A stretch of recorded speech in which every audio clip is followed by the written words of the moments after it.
دوستو ویسے تو مصر کا اتہاس دنیا کا سب سے عجیب اور سب سے ڈراونا اتہاس مانا جاتا ہے۔ آج کے دور میں بھی مصر دیش میں آئے دن ایسی بہت ساری ہسٹوریکل چیزیں ملتی رہتی ہیں کہ جنہوں نے آج کے دور کے ہمارے ویگیانکوں کے بھی ہوش اڑا رکھے ہیں۔ اس کے علاوہ اتہاسک کتابوں میں موجود مصر کے پرانے بادشاہوں کی کہانیاں بھی اتنی عجیب و غریب ہیں کہ جن کو پڑھنے کے بعد ایک عام انسان اپنی آنکھوں پر ہاتھ رکھنے کے لیے مجبور ہو جاتا ہے۔ تو دوستو آج کی اس ویڈیو میں بھی ہم آپ کو مصر کے اتہاس کی ایک ایسی ہی مشہور رانی کی ہسٹری بتانے والے ہیں کہ جس نے اپنی حکومت بچانے کی خاطر وہ سب کچھ کیا کہ جس کے بارے میں شاید ایک عام انسان سوچ بھی نہیں سکتا ہے، اور اس کے اپنے ہی لوگوں نے اس کے ساتھ ایسا سلوک کیا کہ جس طرح کا سلوک نہ تو اتہاس میں اس سے پہلے کسی رانی کے ساتھ کیا گیا تھا اور نہ ہی اس کے بعد کسی اور رانی کے ساتھ کیا گیا۔ یہی وجہ ہے کہ آج بھی پوری دنیا اس رانی کو اتہاس کی سب سے بد نصیب رانی کے طور پر یاد کرتی ہے، اور وقت وقت پر اس مشہور رانی کے اوپر کئی کتابیں بھی لکھی جا چکی ہیں۔ نہ صرف کتابیں بلکہ اس رانی کی ریئل اسٹوری پر ہالی ووڈ دنیا میں ایک مووی بھی بنائی گئی ہے۔ دوستو یہ کہانی ہے آج سے لگ بھگ 3300 سال پرانی کہ جب مصر کے 18ویں شاہی خاندان میں ایک بچی کی پیدائش ہوئی، اور اسی بچی کا نام انخسنمون رکھا گیا۔ انخسنمون کا فادر یعنی والد مصر کا ایک مشہور بادشاہ تھا جس کو آج پوری دنیا آخن آتن کے نام سے یاد کرتی ہے۔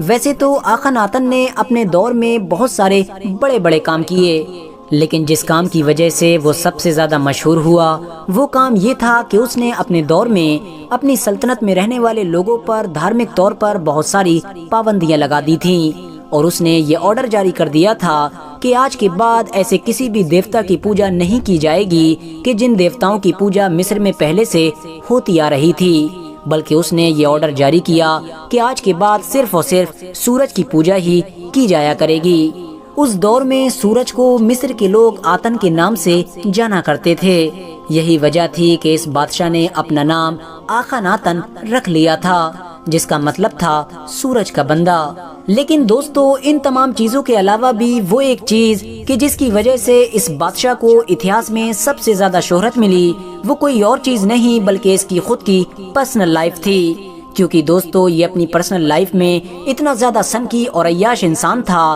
کہ اس کی اس حبس سے اس کی خود کی 3 بیٹیاں بھی نہیں بچ سکیں۔ انخسنمون نام کی یہ مشہور رانی بھی اسی بادشاہ کی تیسرے نمبر کی بیٹی تھی، جبکہ اس کی 2 بڑی بہنوں میں سے ایک کو میری تیتن اور دوسری کو نیکی تیتن کے نام سے جانا جاتا ہے۔ اور آپ کو جان کر شاید حیرانی ہوگی کہ انخسنمون کی ایک بہن کہ جس کا نام نیکی تیتن تھا، اس کی تو موت بھی اپنے ہی باپ یعنی آخن آتن کے بچے کو پیدا کرتے وقت ہی ہوئی تھی۔ دوستو جب کچھ وقت کے بعد آخن آتن نام کے اس بادشاہ کی موت ہو گئی تو اس کی جگہ پر اس کے ایک بیٹے توتن خامن کو بیٹھا دیا گیا۔ یہ وہی مصر کا مشہور فرعون توتن خامن تھا کہ جس کا مقبرہ ابھی 100 سال پہلے ہی ہماری دنیا کے ایکسپرٹس ڈھونڈنے میں کامیاب ہو چکے ہیں، جس کی وجہ سے آئے دن توتن خامن کی زندگی سے جڑے بڑے بڑے خلاصے بھی ہوتے رہتے ہیں۔ لیکن دوستو جیسے ہی توتن خامن مصر کی گدی پر بیٹھا ویسے ہی انخسنمون کی شادی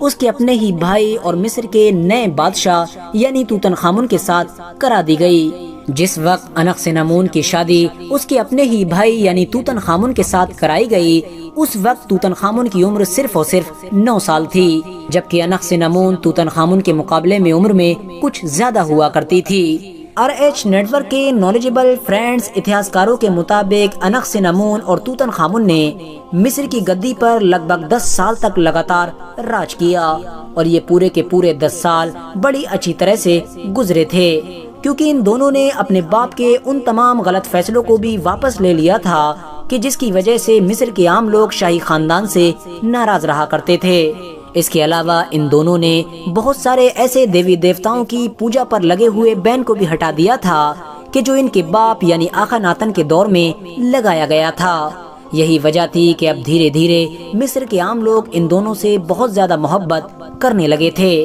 دوستو آپ کی نالج کے لیے یہ بھی بتاتے چلیں کہ توتن خامن کے ماں باپ بھی آپس میں رشتے میں سگے بھائی بہن ہوا کرتے تھے، یعنی توتن خامن کی پیدائش بھی ایک ایسے جوڑے کے ذریعے سے ہوئی تھی کہ جنہوں نے آپس میں سگے بھائی بہن ہونے کے باوجود بھی شادی کر لی تھی۔ کیونکہ دوستو جیسا کہ میں آپ کو پہلے بھی بتا چکا ہوں کہ اس دور میں مصر کے شاہی خاندانوں میں یہ چیز عام ہو چکی تھی۔ حکومت کو بچانے کی خاطر لوگ آپس ہی میں شادی کر لیا کرتے تھے۔ دوستو توتن خامن جسمانی طور پر ایک کمزور انسان تھا، ساتھ ہی ساتھ اس کی ٹانگ میں بھی کوئی ایسی ایک بیماری تھی کہ جس کی وجہ سے اس کو بہت ساری پریشانیوں کا سامنا کرنا پڑتا تھا۔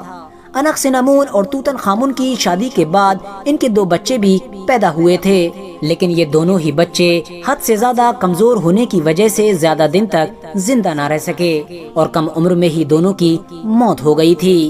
حیرانی کی بات یہ ہے کہ ان دونوں ہی بچوں کی ممی توتن خامن کے اس مقبرے سے بھی برآمد ہو چکی ہیں کہ جس مقبرے کو ابھی 100 سال پہلے ہی ڈھونڈا گیا تھا۔ دوستو انخسنمون اور توتن خامن کی زندگی میں سب کچھ اچھا چل رہا تھا، لیکن پھر اچانک سے ایک دن 18 سال کی عمر میں توتن خامن کی موت ہو گئی اور اس طرح سے انخسنمون اب مصر کی گدی کی اکیلی مالک رہ گئی۔ اس دور میں مصر کے لوگ یہ سوچ رہے تھے کہ نہ جانے اب مصر کا اگلا بادشاہ کون بنے گا، لیکن پھر اچانک سے ایک نیا نام سامنے آیا، ایک ایسا نام کہ جس کے بارے میں شاید کسی انسان نے سوچا بھی نہیں تھا، اور وہ نام تھا ایا۔ دوستو ایا اس سلطنت کا ایک ایسا بوڑھا وزیر تھا کہ جو رشتے میں انخسنمون کا سگا نانا لگا کرتا تھا۔ توتن خامن کے دور میں بھی ایا کو ایک قابل اور ہوشیار وزیر مانا جاتا تھا۔ یہی وجہ تھی کہ توتن خامن کوئی بھی بڑا فیصلہ لینے سے پہلے ایا سے مشورہ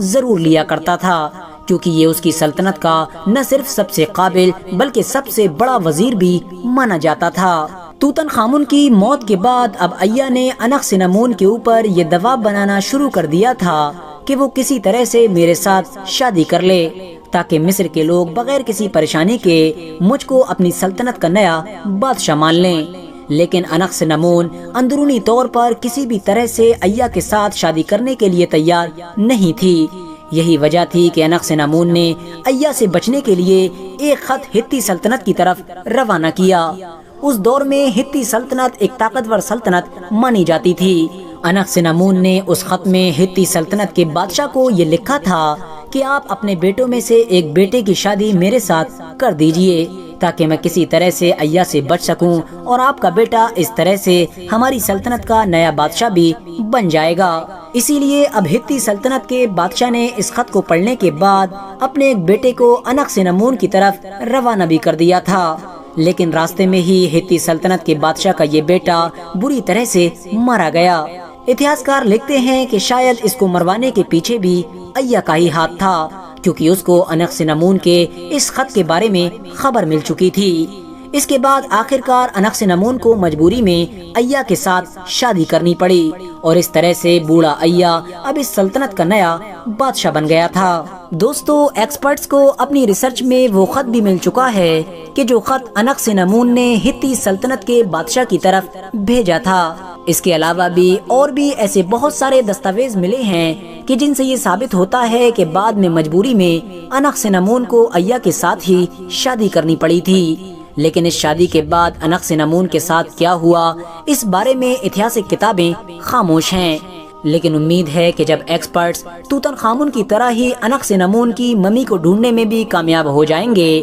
تو اس کی زندگی کے بھی بڑے بڑے راز کھل جائیں گے۔ فی الحال دوستو آج کی اپنی ویڈیو کو ہم یہیں پر ختم کرتے ہیں۔ ویڈیو پسند آنے پر نہ صرف ویڈیو کو لائک کریں بلکہ اپنے فرینڈز کے ساتھ بھی ضرور شیئر کریں، اور اسی طرح کی نالجبل اور ہسٹوریکل ویڈیوز ہمیشہ دیکھنے کے لیے ہمارے اس چینل کو سبسکرائب کر کے ساتھ ہی میں بیل آئیکن کو بھی پریس کر دیں۔